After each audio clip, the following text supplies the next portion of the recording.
Hello and welcome to the Pirates Fan Forum here on DK Pittsburgh Sports Podcast Network. I'm your host, Gary Morgan, blind as a bat because I can't have my glasses on with all this smoke in the air. They're burning and I just can't deal with it. So I'm going to introduce my partner in crime, Jim Stam, who's always with me. How are you doing, brother? Always, dude. Man, hey, um, this team, right? I don't know, man. Like, it's wow, this team. Well, I think that's where we're going to start, man. We're going to get into the draft a little bit later. I don't want to do draft early on because it's the last episode, which, first of all, everybody, thank you so much. A ton of positive feedback on that last episode. I really a ton of views on YouTube, a lot of listens on all the audio sources. Really appreciate it and really appreciate our guest. She was awesome.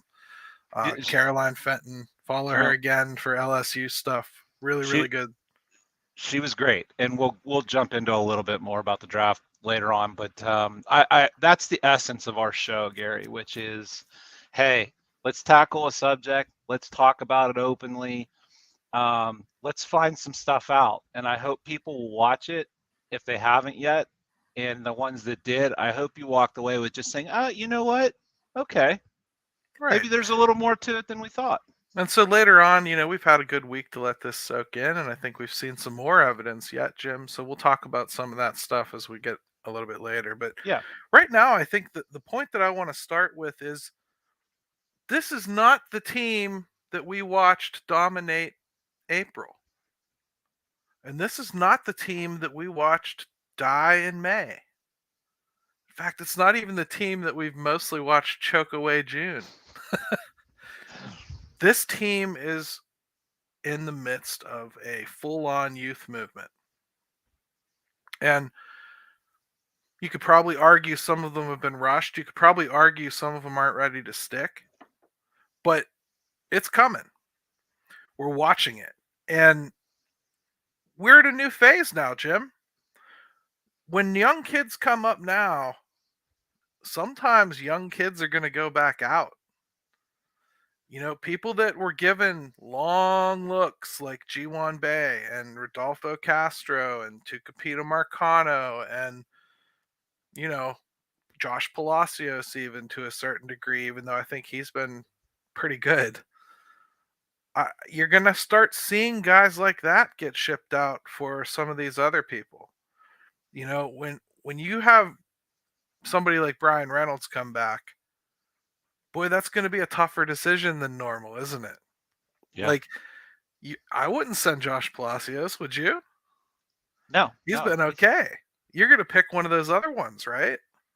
He's actually been the one that, for me, obviously he's not a young guy at this point in his career, but he's shown the ability to like kind of do what that job is going to have to be, which is spot starting, some pinch hitting, can come in and play some, doesn't embarrass himself when he gets out in the outfield, just timely stuff. And that's the essence of what a guy like that is going to need to be. The other guys, as you've mentioned, Gary, hey, look, you get your opportunities. Yeah, they don't always come how you want them. And I think we can make that case for Castro a little bit. Yeah. But the opportunities don't always come how you want them. However you get them, though, you have to take advantage of it. And I think we're seeing guys like Bay and Castro. They're, especially Bay, he's floundering. And you know, you don't know when that next opportunity is going to come, and maybe that's what makes it so damn difficult to begin with for these guys. Yeah. I mean, I think we've seen, you know, early success from some of these very guys we're talking about. G1 Bay's had some spark plug moments too, where it looked like, man, okay, he's going to take charge of something here. He's going to cement himself as a fixture here. He gets things going. He starts this action, and he's really fallen on hard times. That happens to rookies. Yeah. Sending guys down at this point, it's not always about we're done with them, we're washing our hands of them. It's not always rising to the level of DFA. It's not like that. Sometimes it's just, hey, here's some things we saw. Go down and work on it. come back up. Maybe for G1 Bay, for instance, maybe it's like, hey, we really like some of what we saw in center field. Let's go down and polish that a little bit. Hey, we really saw some things we liked at the plate. We think you could do a little bit better if you took this approach. Let's go practice that away from the bright lights. Right. It let's remember you're a good baseball player. Yeah, I was just gonna say sometimes it's going back down and just getting a little bit of that confidence back, Yeah, because you get up here, boy, and you can get cut down to size really fast and humbled. We see, I mean, baseball is as humbling of a game as you can possibly play. So, yeah, I think some of it is just going back down, trying to work on some things, getting your confidence back. It's not a referendum on anybody permanently, right. but you do have opportunities. You got to take advantage of them when you get them. Right. And Rob E here, he says Palacios is the kind of guy you want on the bench. You don't necessarily want one of those young, struggling guys there. Absolutely. That's exactly the point of having one of those 27-year-old Right. last ditch effort type guys. He didn't spend anything for him. You know, he's a Rule 5 selection in the minor league portion of the Rule 5 draft. And to get anything out of him is crazy. And I think they've actually gotten pretty good production out of him. So I wouldn't like just ship him out willy nilly. But Jim, that's going to have to be where we take this discussion, I think. We've got guys like Reynolds coming back as early as tomorrow. We've got guys like Choi coming back. Colin Holderman's coming back. Mm-hmm. It's time for some of these kids to start experiencing what happens to an awful lot of prospects. And They to say go nothing up of, and yeah, down. and to say nothing of if they make any more call-ups. So, which could happen, shortly. Yeah. So, And I mean specifically Don here he points out, honestly, big log jam in the middle infield, trade for pitching. Okay. I don't know that I see that log jam. I mean the reason that I think this is an interesting conversation is because what we saw as a log jam, I think the first part of the season kind of showed maybe it's not. Marcano hasn't really taken the job. Bay hasn't taken a job. Castro certainly hasn't taken a job. and we don't even know what Nick Gonzalez is, quite frankly, yet. Nope. He's looked fine in the field, both places they've had him play. And I've Mm-hmm. heard he can play third base pretty well. Haven't seen it personally, so I'm not going to comment on it. But he can play second and short. Leover Peguero's right there. You know, you're probably going to give him a shot pretty soon, I would imagine. Jared Yeah. Triolo's up here now, not doing anything to look like he should go back when Brian Hayes is healthy. No, So, he's impressed me, actually. yeah, I mean, I think they have a lot of people who could potentially play there. I don't think they have a lot of people that I think they can start printing billboards for. And that's where I want to take this conversation when we come back from our break, Jim, because I think it's time for us to start trying to help make some of those hard decisions in the Because they're, order we think they're going to come. I was just gonna say, because they're coming. Yep. At DK Pittsburgh Sports, we take pride in coverage that connects our city's fans to their favorite teams. Now, that connection's stronger than ever. Introducing our all-new state-of-the-art app. Find expert inside reporting and original podcasts. Check live box scores. Track the latest stats. Chat it up with our community of thousands of fans, all in one place. The new app from DK Pittsburgh Sports. Coverage that connects. All right, we're back to the Pirates Fan Forum here on DK Pittsburgh Sports Podcast Network. And Jim, first of all, what an exciting sweep of the Padres. That is a team that is Who? inexplicably in over their heads. They just look like the dream team from a few years ago, where for some reason that collection of all-stars just didn't think they needed to actually play basketball in order to win basketball games. Yeah, they look great on paper. They still do. I think that's what's Yeah. funny about it. Like, You'd it's take not anyone off their team. yeah, yeah. But boy, when you watch them, I mean, there's a little bit of pitching there. We saw a little bit of Yeah. that. Yeah, we probably would have seen more if Darvish would have pitched. Obviously, that didn't help them. But offensively, man, you got. I mean, look at the names. Like it should be at the very least average, and it's not even doing that. So I mean, they. on the same time, I'd rather be having conversations about what you do with Tatis as opposed to is Marcano going to stick. But I'll tell you who looked old to me was Machado. He's looking a little old. crazy to get that huge extension right when he did. Yeah. I mean, he's going to be there until he's 44. And I don't like dancing on the Padres' grave just simply because Nope. I give them a lot of credit for Yep. what they've tried to do. Hell, as Pirate fans, we look at that and dream of a scenario like that. And but that's the danger of it. It's not always going to work, and they've got just mountains of money committed everywhere. So let's walk through this a little bit, Jim. Let's walk through what we know is going to happen. We know Brian Reynolds is on track to come back Friday, Saturday, Sunday, somewhere in there. He took batting practice already. I think they really just want to see how he responds to that. And if it's okay, I'd imagine he'll be back. And he talked to reporters himself and said he expects to be back. So yeah, he must be feeling pretty good. Yeah, I think he's probably on track.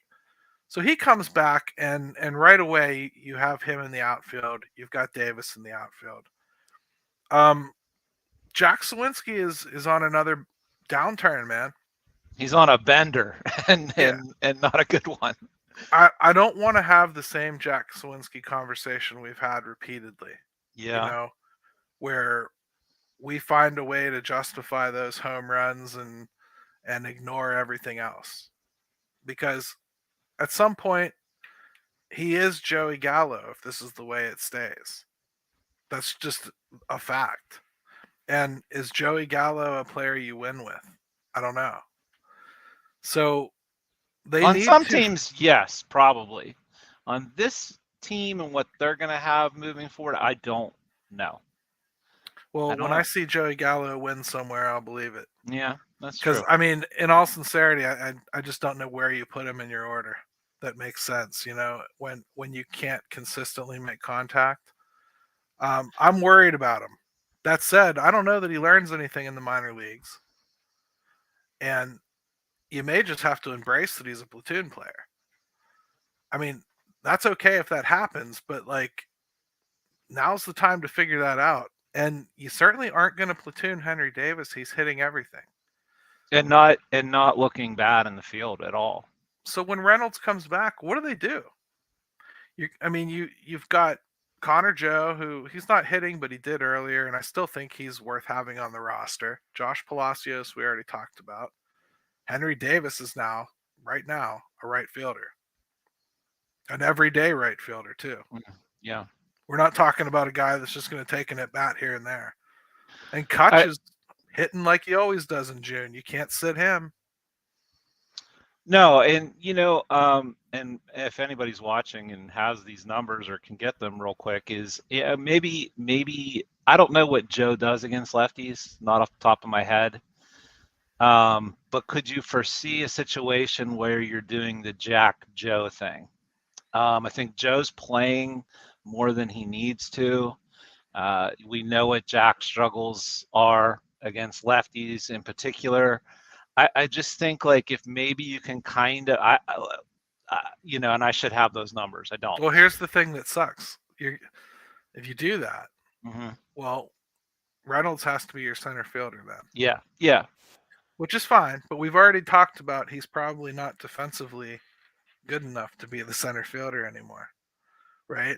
Probably not, but but I don't know that it's so scary bad that I wouldn't be willing to try some combination on those days where he would need to do it. Just it's not going to be a perfect scenario. So yeah, but it's a valid point. He's not really a center fielder. He never really was one. But it's just something that I would consider. Yeah, it's gonna be difficult, really, to figure out exactly how they want to go about doing it. When Reynolds comes back, it feels to me like one of those middle infielders needs to go. Bay, Marcano, Castro is where I'm going. Unless you think Jack would go. Do you think there's any possibility of that?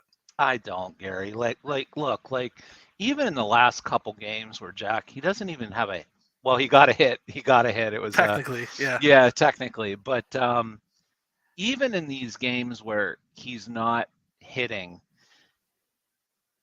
he's been on base about half the times in these last 2 or 3 games. If you can find a way just to make sure you're getting the walks and drawing those and finding ways to be productive, I don't see how you send him down.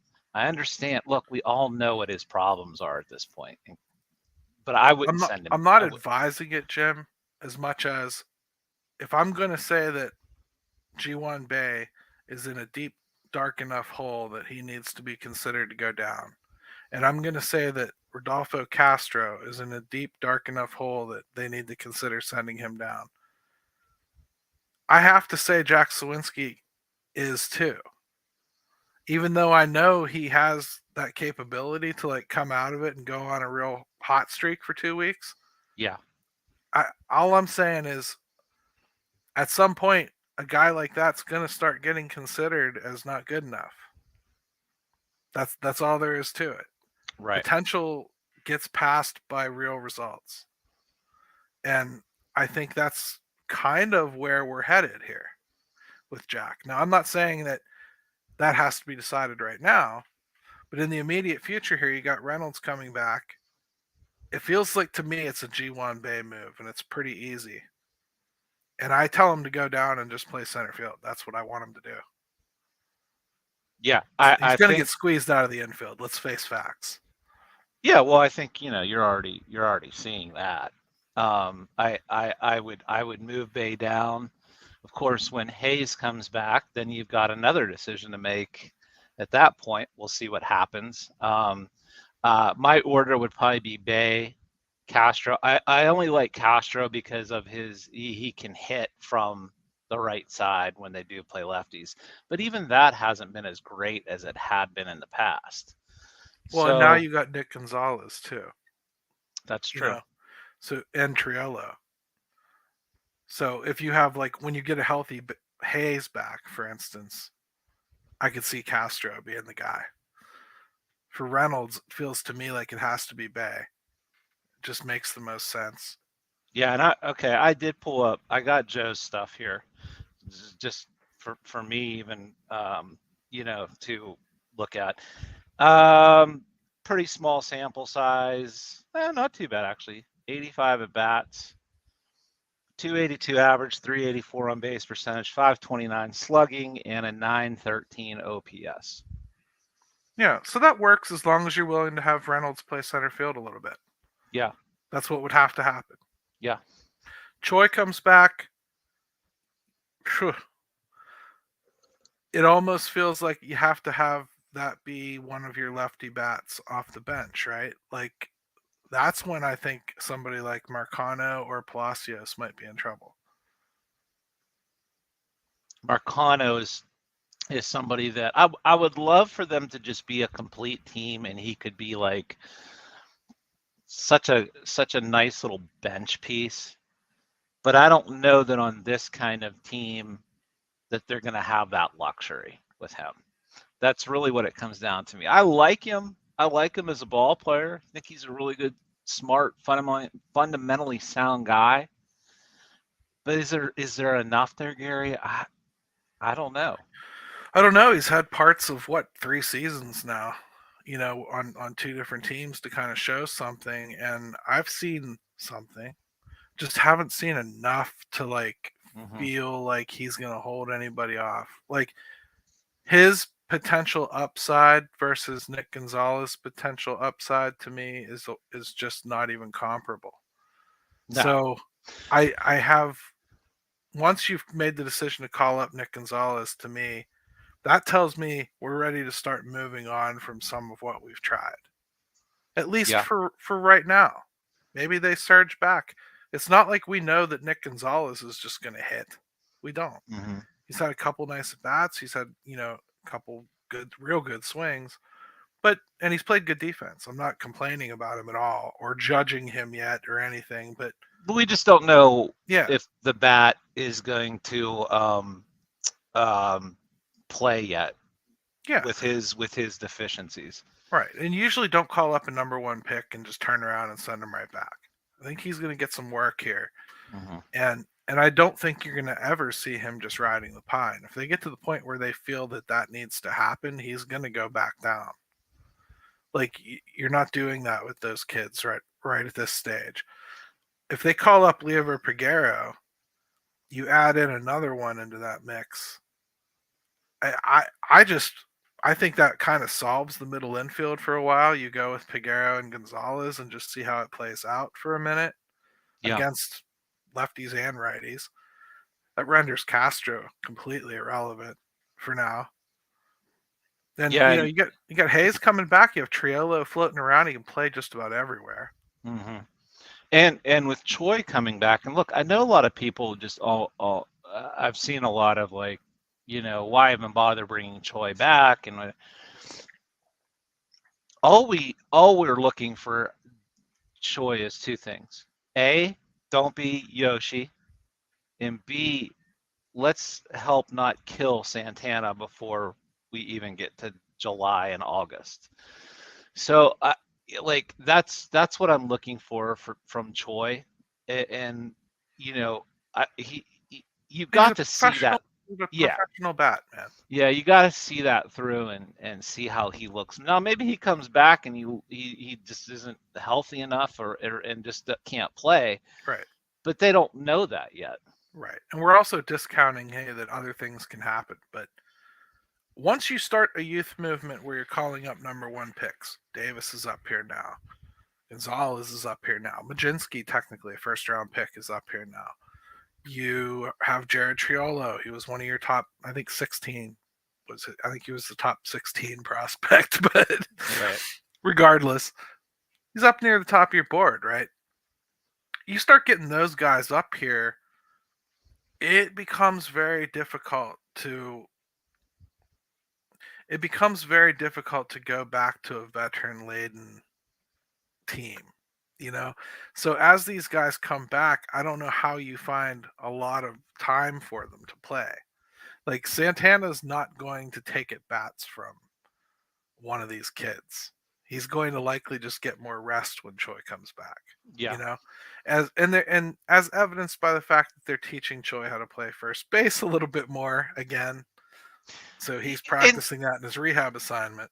and there's a reason it's usually older guys that can handle being a little bit more of like bench pieces and role players is because we want young guys to be able to do that stuff, but the reality is it's extremely hard, and those guys don't come around all that often. If they did, you'd see a lot of younger guys sticking. They don't for a reason.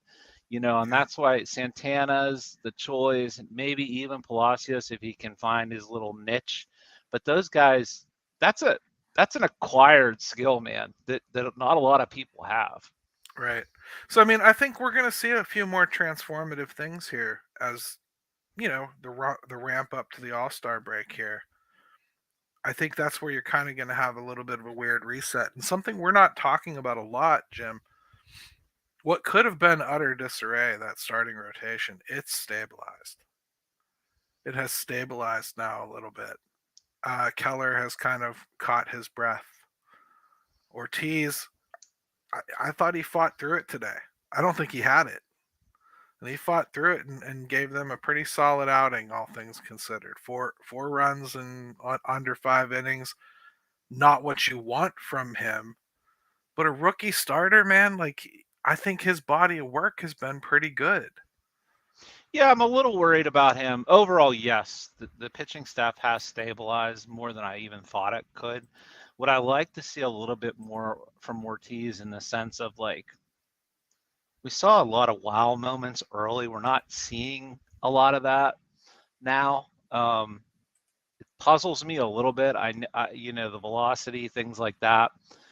Um, I'm sure he's doing what he's been asked to do, and he's trying his best at it. I would love to see a little bit more of those moments. But this is what happens when these guys never or very rarely come through, and just it's a straight, upward path. I'll say too, a lot of what has made Mitch Keller a success is not that he can throw that velocity constantly.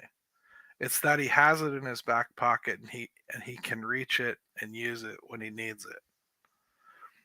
That's where they need to take these kids is to yes, you got to back off on velocity for the sake of control, shape of your pitch, ability to command and get certain pitches to land where you want them to. I understand all that. You also need to do it so that you can go deeper into games. If you're going to fire, you know, 3,100 mile an hour fastballs, well, you better be either a physical freak like Hunter Green, who's hurt now, Yep. or Not his arm, but he's hurt. yeah, or throwing 100 miles an hour puts a lot of stress on all your body. So, overall, something's going to go at some point. You run a Sure. race car 150 miles an hour for 3 hours a day, things are going to break. So, I understand ramping them back a little bit. I just think they need to allow them to have the confidence to summon it when they need it. And that might be the missing element. And I think kind of what comes with maturity a little bit too, because there's some people that just aren't capable of tweaking their mechanics at all. Like you see Rich Hill do 50 different arm slots in one at bat, just because he can and wants to. That is years and years and years of experience. That's not something a pitching coach can just walk up and tap you on the shoulder and tell you to do. And it's born out of necessity too. If you want to Yeah. stick around, you better figure out other ways to get guys out. Yeah. He's, I was hard on Rich Hill the other night. Some people didn't like it. I wish he'd channel it more to himself sometimes, his competitiveness. But I didn't have Rich Hill winning 7-8 games right now, and giving them decent starts pretty much every time he goes out. It may not look all that great, but it's hard to complain about his output. Either that either you didn't pay attention to Rich Hill's career, or that sort of thing is just always distasteful to you. This is what he does. I don't mind at all the outburst because that's part of him. Like it's known throughout the league. You don't talk to him on game day. You don't talk to him when you pull him out. You don't, Yeah, all that he stuff. may turn around and hate you just as bad as the opposing batter. Like, and I that's all the stuff I don't mind. I think when you've got some younger guys like he he's just Castro got caught in no man's land at third. Right in front of him. He kind of was a little bit boisterous. He got upset with, I think, Henry Davis the other day. And is that going to bother Henry Davis? Probably not. Is it the way I would do it? No, I don't care for that aspect of it. I like the competitiveness. But, those are young guys. I will say as far as his on the field performance, they've probably gotten as much out of him as I possibly thought that they could right at this point. Well, so when you start turning around and you play a little bit better baseball, all of a sudden silly rumors go away, Jim. Like you won't see as many silly rumors if the Pirates aren't like hopelessly out of their division race. So this Kutch thing that came up, man. Like first, it was just a ridiculous trade proposal. I kind of couldn't believe it came from a reputable source. It did. That at least that one was reputable. And it was so bad though. Like Kutch and Bednar are not getting traded for one prospect. Just I don't even know how to go any further than that.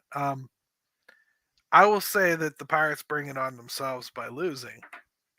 If you don't lose, that stuff doesn't come out. It just doesn't. Nobody's trying to steal your players when they think you need them. At least not anybody reputable. Kutch is going to be somebody that is going to get brought up probably throughout this, is simply because my goodness, he looks like he's 8 years younger. He's been super productive. But I really don't think there's anything there. I mean, Kutch would have to be someone that would just finally say, yeah, you know what? I'd love to. Let me just go chase it. I'll be back. He's been on the record about 5 times since that rumor came out now saying absolutely Right. not. Since then, yeah. But when it And first came out, even the GM from the Rangers is like, yeah, we haven't even talked to that team. So right. I mean, it's crazy how these things happen. And speaking of rumors, this is where we're going to get back into the draft a little bit. Rumor on the street is that Dylan Cruz doesn't want to play for us, Jim, and gee Willikers, that's embarrassing, right? What do you? I mean, good old Butters, the Twitter account of Pirates, is out there complaining about Dylan Cruz not wanting to come here because that's what was reported 100%, right, Jim? Oh, verbatim, word for word, totally interpreted right, not twisted at all when you put it back out there. Certainly not looking for attention in any way, shape, or form, yeah, right? No attention, and just straight up being very reputable. I say all that with absolute sarcasm.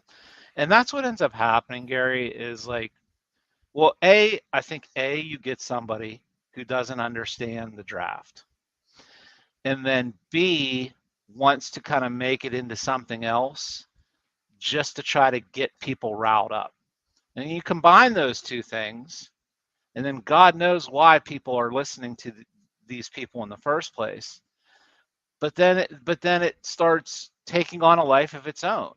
Yeah, because all of a sudden, that is exactly what was reported, Yep. right? And yep. and I mean, the other thing, Jim, that I just think is funny is you ran a poll. We're going to get to the poll because you worded it in such a way to make sure it wasn't who you wanted to draft, but it was who you thought the Pirates would draft, right? Right. That stupid rumor changed that poll, and you know it. Mm-hmm. It scares people off, right? Yeah. Boris was reported as having a connection to Cruz, so nobody wants him now, right? You hear it constantly. There's a couple things about that. One, I can't imagine why you would possibly care. As if Scott Boris isn't something that all teams have to deal with in one way, shape, or form. If you're at some point, if you're picking a 1-1, very good chance Scott Boris is floating around at least. Sniffing. All right. And if you don't, like, let's say Cruz is associated with Boris. Where are all the reports about who the other top picks are, talking to? Yeah. Are they talking to anybody? Maybe they're talking to CAA. I don't think we like those guys either. Like Agents anybody. Suck. Yeah, I was just going to say, like, high-powered agents are all over the top of the board. High-powered agents are an entity, all with the ugly face of Scott Boris. They all want the same thing, a ton of money for their client, and a lot more than they need to get. This whole thing was a stupid rumor. It was basically the Pirates starting conversations with the top of the board. And someone heard that they offered less than slot for Cruz, like they would offer to anyone they want to sign. Typical negotiations. And then Cruz, shocker, said no. Like almost anyone would. Yep. It's just crazy. Well, and that's why these things take on a life of their own. And then you mix in the Pirates, typical Pirates, and this is the state of, where things are at, and he doesn't want to play here. Listen, this is standard going up to every draft with every team. What's hilarious, and Jim, by the way, he doesn't have much leverage. And by he, I mean Cruz. Yeah, because where's he going to go? Independent ball? Yeah. He doesn't have hardly any leverage. Right. And there ain't nobody in the draft going to give him $12 million. It's these slots are so highly penalized if you screw them up that nobody's going to do it. Somebody even wrote like a creative article about how one team could like completely screw the draft for everybody else by like making all these side deals. Come on now. I mean, like, yeah, nobody's going to pull an Ocean's 11 scheme I to didn't get even see draft that. picks. I'm glad I It's didn't. oh, it was on ESPN too, dude. It's like a real, again, reputable source supposedly. I I just can't stand it. I can't wait till the draft's over. Pick the players and let's be done with it. Let's get them on the team and let's move forward. It's just so ridiculous and mind numbing, like listening to it anymore. Yeah, and the thing about it is, if look, if you just take the report at face value and not add your own little twist into it and then kind of regurgitate it how you want it to sound, then we don't have all this. But that's the state of social media and how people choose to use it. Some people. And Yeah, Gary, I just can't for the life of me understand why when you have, and I'm not even talking about us, dude. I don't care about us. I'm talking about other people you can go to get good information from. I happen to think we are some of those people, but plenty of people.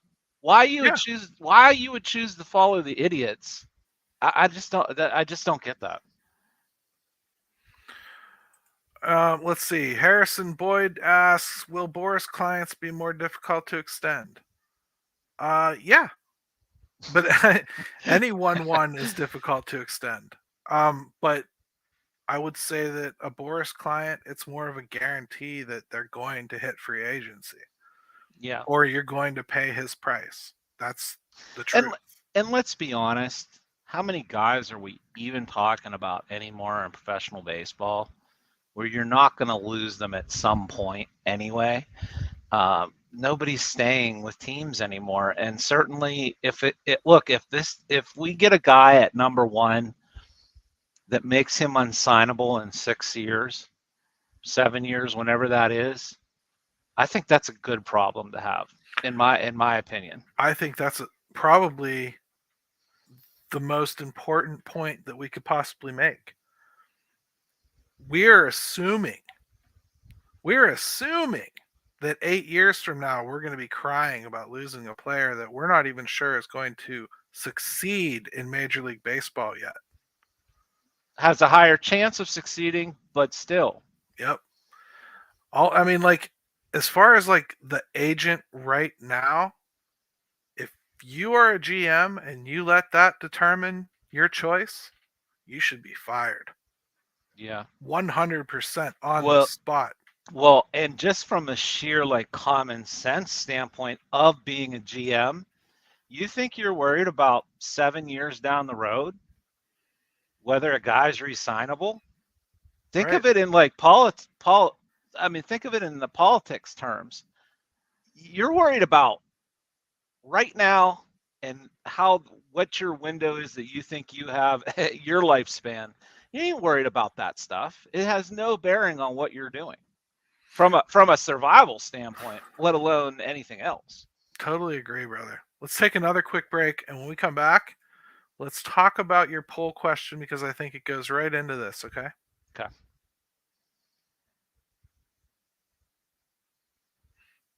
All right, we are back to the Pirates Fan Forum here on DK Pittsburgh Sports Podcast Network. Please hit the subscribe button, like this show, talk to us, ask us questions, ask us about topics you'd like us to talk about. I Give promise us we won't bite your head off. give us a rating on Apple Podcasts. We really like that stuff, and it helps us. It helps other people find the show. That's what's important. So, Jim, poll question time. Have at Yeah. it. Yeah, I tried to tweak it a little bit because what I had been seeing on social media is who do you want the Pirates to draft? Well, Right. that's all well and good, but I was trying to find out what people would think the Pirates would do. I hope people use their reading comprehension skills, that it's fairly accurate. Maybe if someone voted a little bit wrong and thought it was who do you want type deal, someone else canceled that out. I think we're okay. We got over 500 votes, and I got a couple comments here from people too. Essentially, people thought that the Pirates would still be taking Cruz 47% overall. But Schemes 38%. So Okay. I think even, and then it was Langford 11%, other 5%, because there are some really Sure. good ball players in the Max top five. Clark. Yeah, top five this year is pretty stacked. So I don't know that I was surprised, except maybe for Skeens almost up to 40%. I think this last week or I two, like to blame our show last week. yeah, But that could be part of it too. Like people that listened to us voted on the poll. Maybe there's some of that impact. But I also like to think people too, maybe it wasn't just us saying, hey, this thing isn't as clear cut as you might have thought or that we might have thought, no, and I it saw the guys started from to North even Shore out. 9 did some good stuff with that as well. And even tonight, I think at 9 they have Jim Callis. Jim Callis on. He's great. So Yeah. listen to that. That's going to be interesting. Yeah, I'm very curious to see how that plays out. But I think like just overall, you've seen enough people say, you know what? Not a knock against Cruz. Yeah, right. It's not a knock against him. It's just how good Not at all. Skeens has been that makes you rethink it a little bit. But yeah, so people still almost half think it will be Cruz. Gary, I'll be fine. Quite honestly, I'll be fine with either. And even if they went the opposite way, the only thing I don't want them to do, I don't think they have the luxury of taking a high school pick right now. Back to that same line of thinking of is like, I don't know if there's the luxury right now in the juncture of where they've got everything that they could do that. That's the only No, thing but I wouldn't. I'd be plenty happy if I was picking third in this year's draft and I ended up getting Max Clark Sure. because he might have the highest ceiling of the entire draft. But I definitely wouldn't take him in this one. No, But I think it's situational for the Pirates, and that's the only reason I wouldn't do it. Now, if they were third and you just have to take the best who falls to you, yeah, I would. I don't mind that at all. so let's talk about some things that don't go into the decision for making a draft choice. We already talked about the agent probably shouldn't come into your decision making, despite Greg Brown's pleas. Another thing that probably shouldn't come into your decision under normal circumstances, Jim, I would say is immediate team needs in Major League Baseball. That's a really bad idea. Like you're hitting poorly, so you got to take the hitter. You're pitching poorly, so you got to take the pitcher. Mm-hmm. I would normally say that's a ridiculous thing to do. This year, with the top of the board, really looking like guys that could be here super, super fast. Does that change that at all for you, or do you still kind of step back and go, "Hey, I can't assume that the holes I see now will still be the same holes in 2 years." What do you think of when you look at it like that? It's a really good question.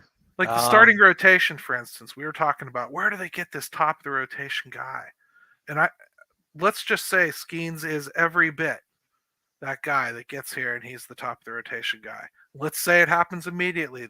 Day steps on the field, which is a lot to ask, right? Mm-hmm. But let's say that happens. Well, you've got Keller, you've got Ortiz potentially, Rowanzi, Priester, Jones, Solometo.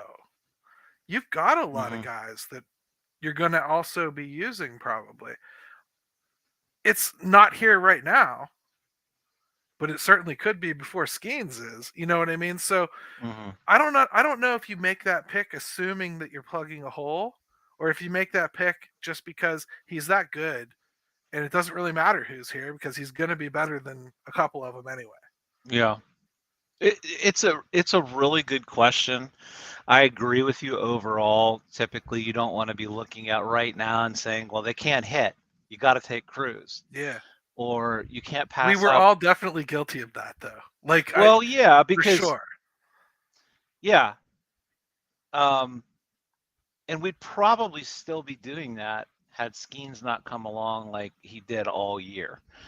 Um, yeah, I I wouldn't let it adjust what I was doing as far as if I was making this pick, I would still go, man, who do you think is the best?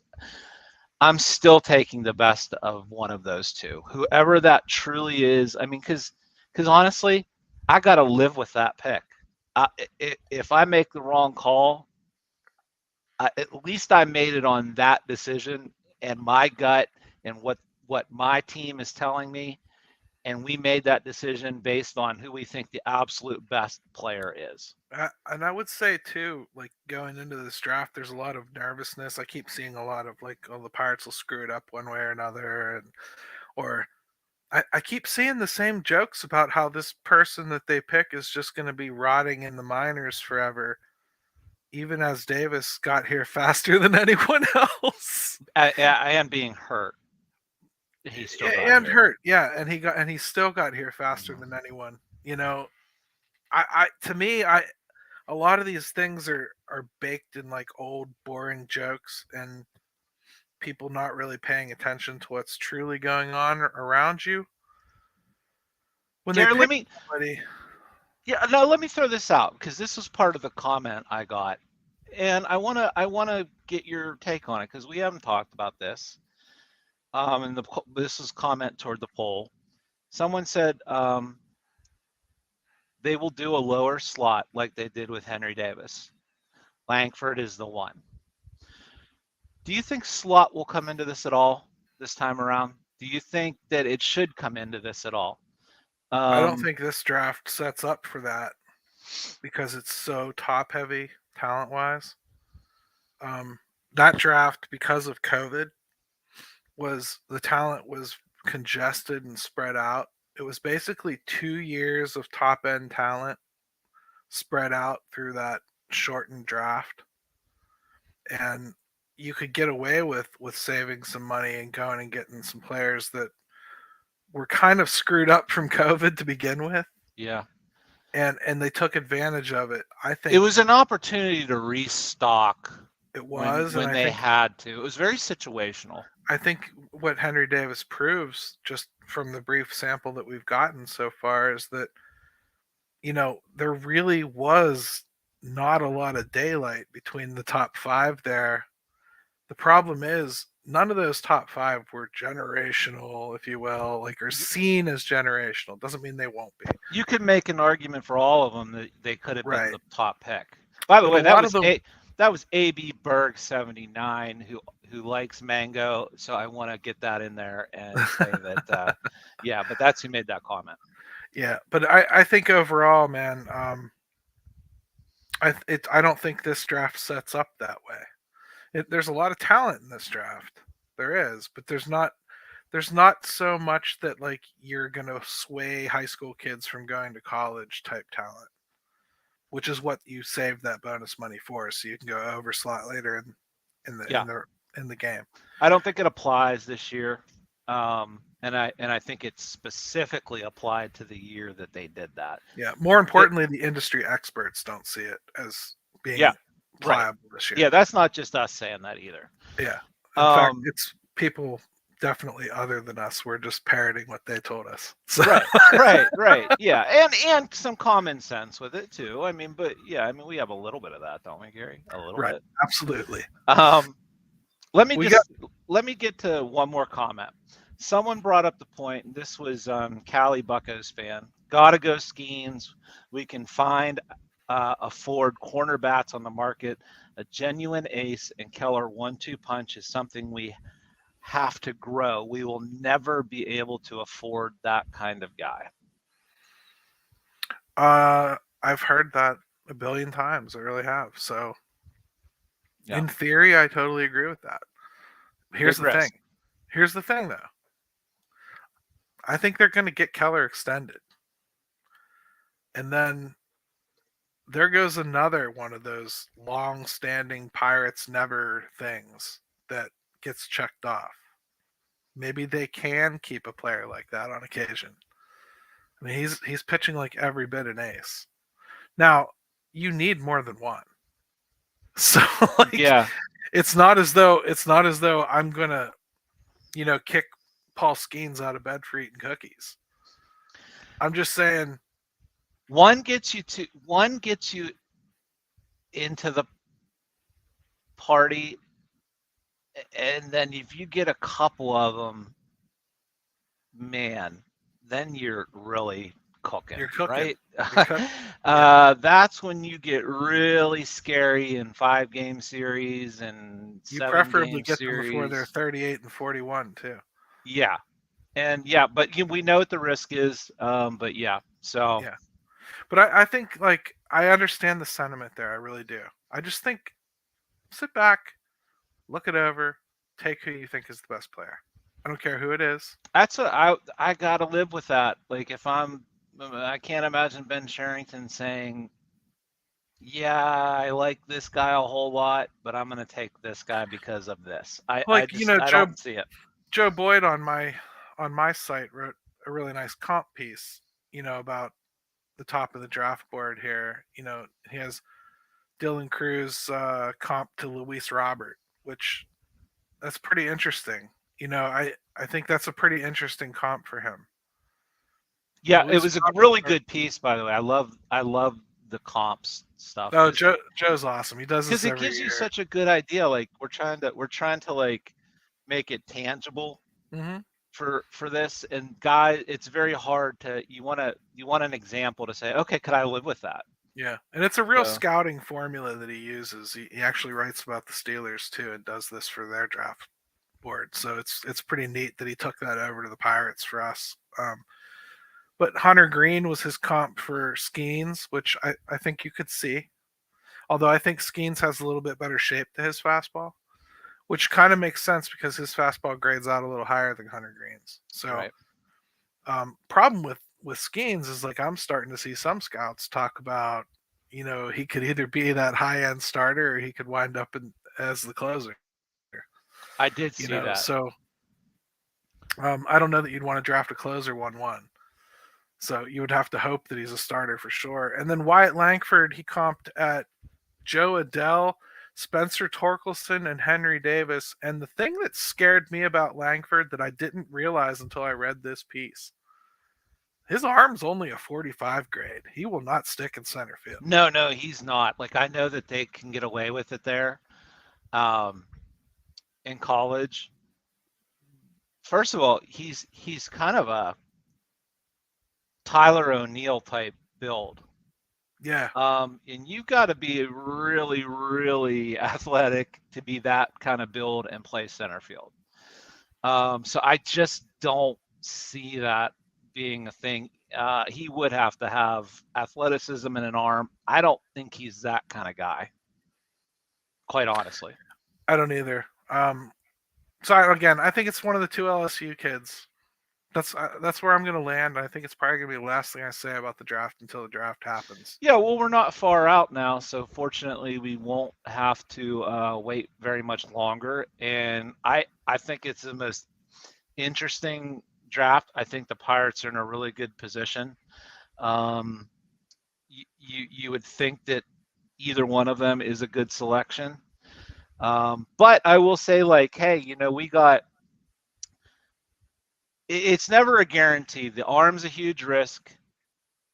Cruz has some things with the ground ball rate in college that are a little concerning. You never know how guys are going to adjust going from aluminum bats to the wooden bats. He's not a very big guy, things like that. So that stuff's going to get parsed. We've parsed it enough. We can move on. Yeah, I agree with you, brother. So, any other things you wanted to cover about the team itself? I mean, we are seeing the youth. I think we're seeing the energy that Henry Davis brings, and I think it has the feel of a changing of the guard a little bit, doesn't it? I think so. You know, it just getting guys in there that even if they're going to make mistakes, Gary, you know that when they do something good, something really good can come of it. And so I can live right now even with Nick Gonzalez struggling against off-speed pitching a little bit, because you can see on days where he's hitting, it's different, man. I mean, you're talking 440-foot dead center shots. Well, he The can guys, impact the baseball. That's yeah, it's something that opposite field screamers off the top of the Clemente wall, like things that, like, man, you can win games just by doing that specific thing in one game, what he did. So, well, it's like, you know, Jim, let's use today's game. We watched Connor Joe take what I thought were a couple just dead hangers right in the middle of the plate for strikes. he did. And then he swings at something off the plate, like because he's Mhm. desperate with 2 strikes and he's trying to protect when all he had to do is hit a fly ball or a ground ball. Yeah. You know what I mean? I think that's what comes from with a kid like Nick Gonzalez. He's going to strike out. I'm not going to say he's not. But when he comes up in that situation, that kid's looking to do damage to a baseball. Right. Period. If he misses 3 times, okay, he's going to strike out. But he's not going to miss 3 times when he's just trying to get a base hit most of the time or just make contact. And I think that's kind of what you need is a little bit more of that urgency to impact the baseball. Yeah. There are just certain games where talent, even unfinished, will win out. Yeah. And they just didn't have enough of that. You've got veteran guys, what they're capable or incapable of, and there's not going to be any real upside to that. So if nothing else, in a year like this, you let those guys do these things and learn, and there's going to be nights where they just murder the baseball. So next week will be the last show before the All-Star break. So next week we're going to definitely be talking about who got into the All-Star game. Mm-hmm. I expect that to be Mitch Keller at least. And Yeah, I think that'll be a fun conversation. Derek Shelton, I guess, he knew the right people at least to get invited. which So who cares, right? I mean, it's just an invite to the All-Star. I mean, I'm not saying I care. I'm just saying it's not like he right. did something special as a manager to make. No, but players don't even necessarily have to do anything special in some regards to get to the All-Star game. The only thing I can think of Warren Morris was a good player, Jim. Ed Sprague, Warren Morris. Oh, do I dare go on? But no, next week, what's going to be interesting, Gary? They got 3 with the Brewers. They got 4 with the Dodgers. They got 3 with the Diamondbacks. That's the next 10 games. Yep. Let's see what these kids can do. Right. So Let this them is play. They're all, when you're near 500 in a bad division, they're all big games. But these are some pretty good teams they're going to be playing. So I'm really curious to see how it goes. And with some of these new guys in there, I think it gives them at least a fighting chance on some nights, most nights. I would agree with you, man. And as far as call-ups go, I think keep your eye on Leobar Peguero. Again, I think he's making a push, and he's already on the 40. And Andy Rodriguez, I think you will see either right after the All-Star break or shortly thereafter, if he continues to do what he's doing, and that will probably spell the end for, unfortunately, Jason DeLay. Because I think I hate to break it to people. I don't think they would do it with Hedges. There's just been too many examples of pitchers specifically saying Austin Hedges did this. Rich Hill said it the other night. Yeah, but like you said, he was PMSing real bad. So fans can hate whoever they want. I get it, but man, listen to what players say. Yeah. And you'll get your answer. I think it's DeLay. Hey Jim, I think it's time to end the show, man. We'll throw it to Ben, but before I do, just want to say thank you to the best co-host in the business. You're awesome, man. Someone You were behind me. so freaking prepared for that show last week. I don't think people understand the legwork that goes into the back end of getting ready for a show. And I just appreciate what you did last week, man. It was awesome. Stepped up big time and made it a killer show, brother. Hey, I appreciate it. And hey, people think this is easy. You know, It man, is easy. Go try it. we just look good and make it look easy. But no, thank you, man. I appreciate that. All right, man. Hey, I'll say "Let's go Bucks" for those of you who are watching us, and Ben will say it for those of you listening.